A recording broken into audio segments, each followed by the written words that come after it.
Il y a maintenant 2 ans que le prince Harry et Meghan Markle ont annoncé leur intention de se mettre en retrait de la monarchie britannique. Le 8 janvier 2020, à la surprise générale, y compris du côté de la famille royale, le duc et la duchesse de Sussex ont affirmé sur Instagram leur projet de devenir indépendants financièrement, entre l'Amérique du Nord et le Royaume-Uni, dans l'espoir d'une vie plus paisible loin de la pression médiatique.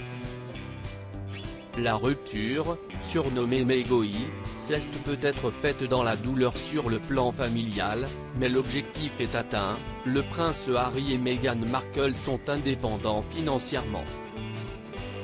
Au moment des négociations avec la famille royale en début d'année 2020, il avait été convenu que le prince Charles les aide le temps qu'ils volent de leurs propres ailes. En revanche, les Sussex ont dû prendre sur leurs économies pour rembourser les travaux de leur Frogmore Cottage, leur demeure à Windsor, en partie financée par l'argent du contribuable, à hauteur de 2,5 millions d'euros. Il a également fallu régler la question du financement de leur sécurité, qui a fait couler tant d'encre lorsqu'ils ont commencé leur nouvelle vie, d'abord au Canada, puis en Californie, à partir du mois de mars 2020. Au moment de son installation sur la côte ouest, le couple s'est appuyé sur l'aide provisoire du prince Charles et sur sa fortune personnelle, celle de Meghan Markle, grâce à ses cachets du temps où elle était actrice, 1,6 million d'euros selon Forbes, et celle du prince Harry, venant majoritairement de l'héritage de Diana, environ 8,3 millions d'euros. J'ai ce que ma mère m'a laissé et sans cela, nous n'aurions pas été capables de partir, avait-il confié lors de sa fameuse interview télé avec Oprah Winfrey et Meghan Markle, en mars 2021. Tout ce que je voulais c'était avoir assez d'argent pour notre sécurité et mettre ma famille à l'abri du besoin.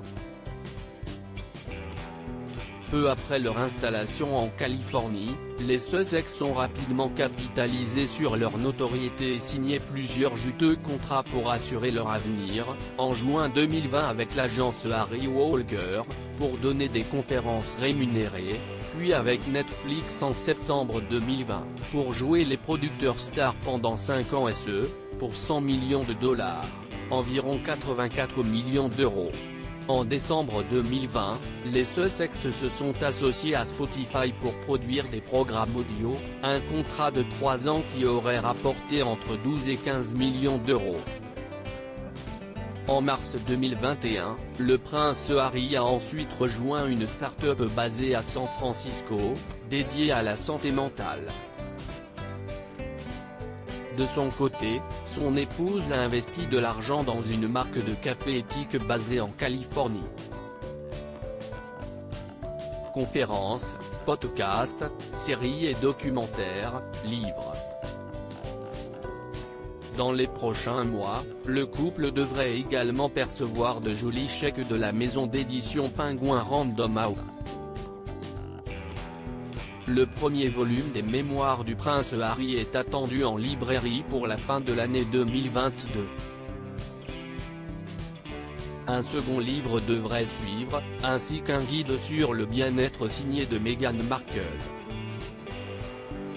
Le couple aurait touché une avance de 20 millions de dollars et même s'il a l'intention d'en reverser 1,5 million de dollars à l'organisation Sentebale, fondée par le prince Harry Lesotho en 2006, il leur reste un confortable coussin.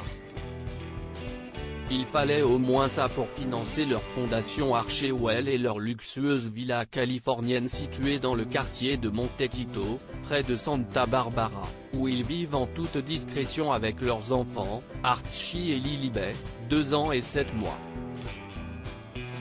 Demeure pour laquelle ils ont déboursé 12,3 millions d'euros, mais qu'ils envisageraient déjà de quitter.